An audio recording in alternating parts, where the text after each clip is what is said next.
വിവിധ മതജന വിഭാഗങ്ങൾ ബഹുമാനിക്കുന്ന ആദരിക്കുന്ന വേദഗ്രന്ഥങ്ങളെ ബഹുമാനിക്കുക എന്നുള്ളത് വിശ്വാസി എന്നുള്ള നിലയിൽ എന്റെ ചുമതലയും ബാധ്യതയുമാണ്.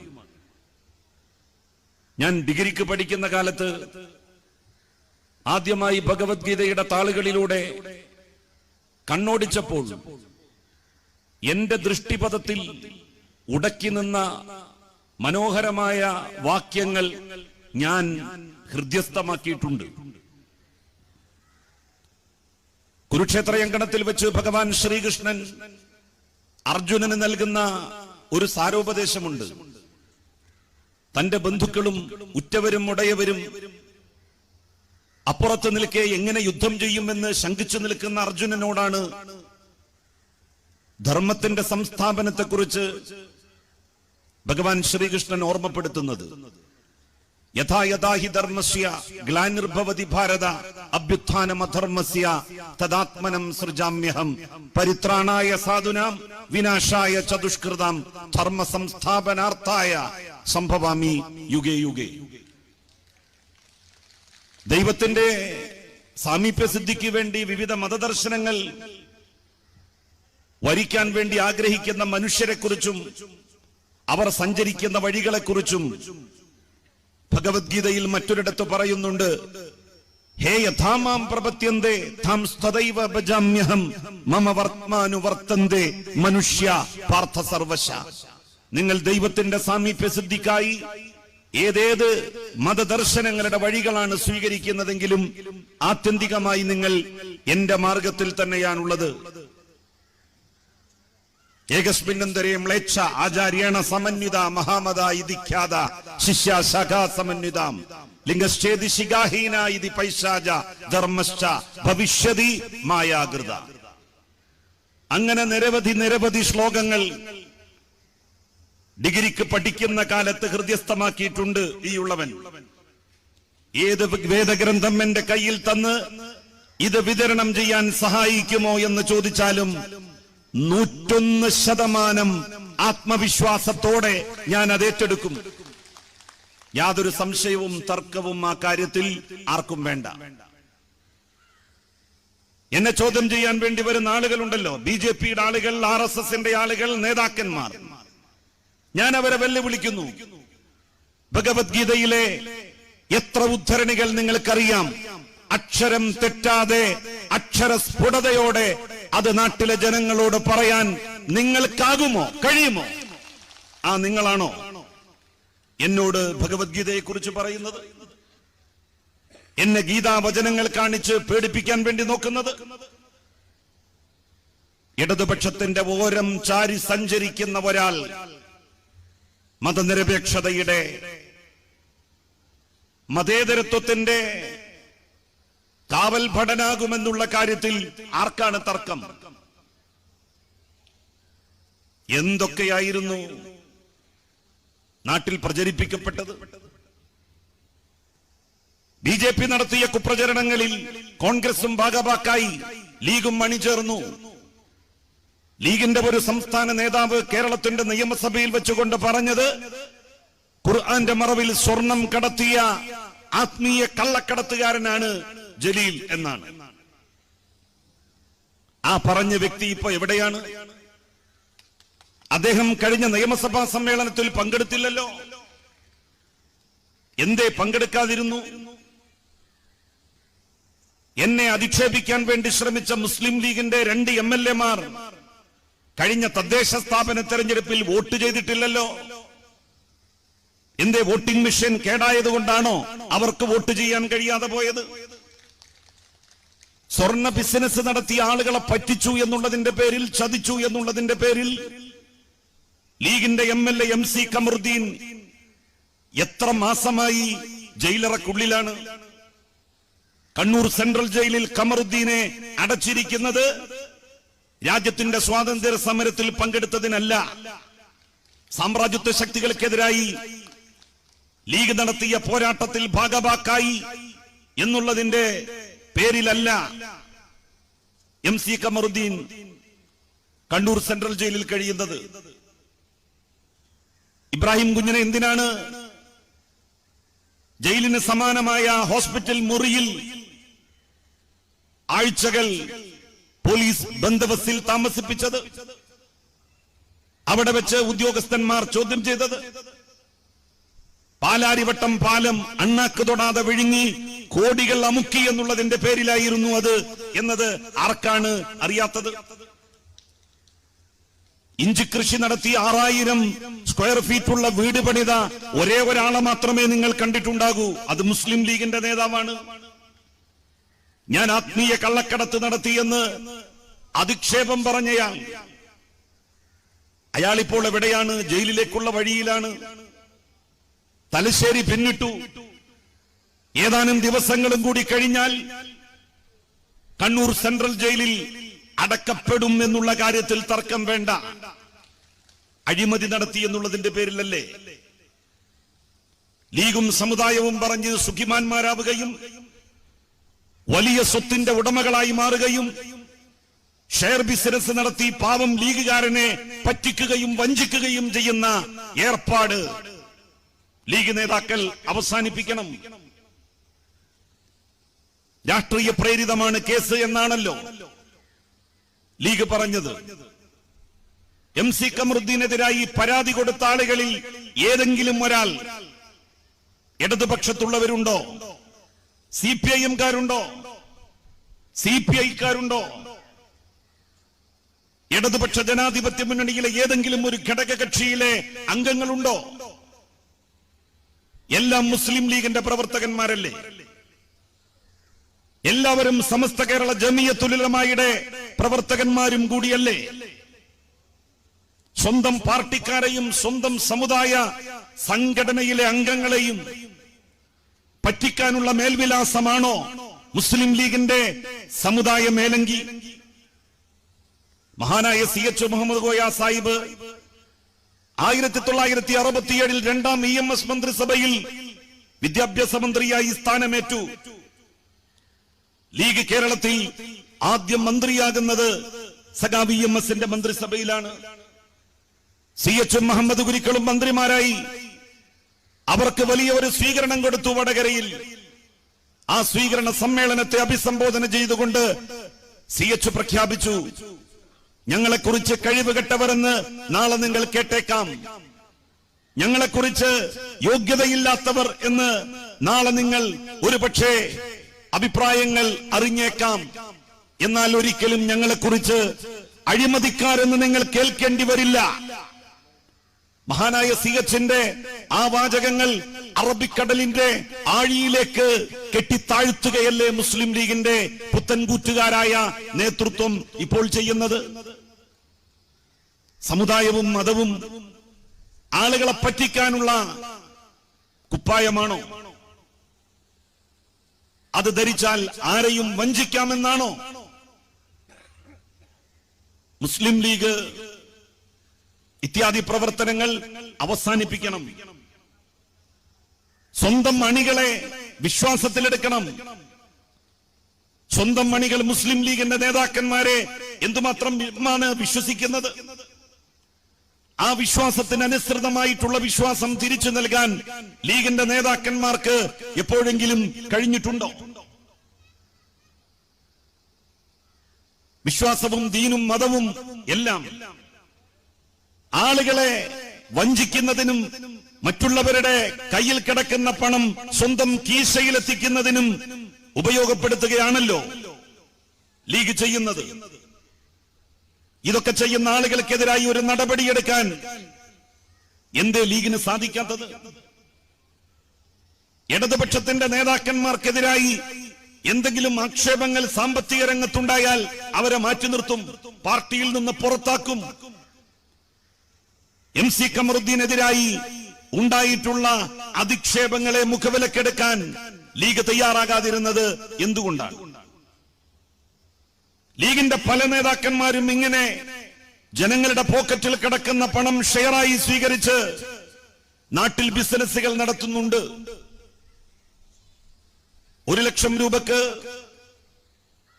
5000 രൂപ ലാഭം തരാമെന്ന് പറഞ്ഞാൽ 5000 രൂപയെ പലിശ എന്നല്ലാതെ മറ്റെന്താണ് വിളിക്കേണ്ടത്? നിർണിതമായ ലാഭവിഹിതത്തെയാണ് പലിശ എന്ന് പറയുക. ഒരു ബിസിനസ് ആരംഭിക്കുമ്പോ ലാഭമേ ഉണ്ടാകൂ എന്ന് ആരാണ് ഈ നാട്ടിലെ ലീഗുകാരോട് പറഞ്ഞത്?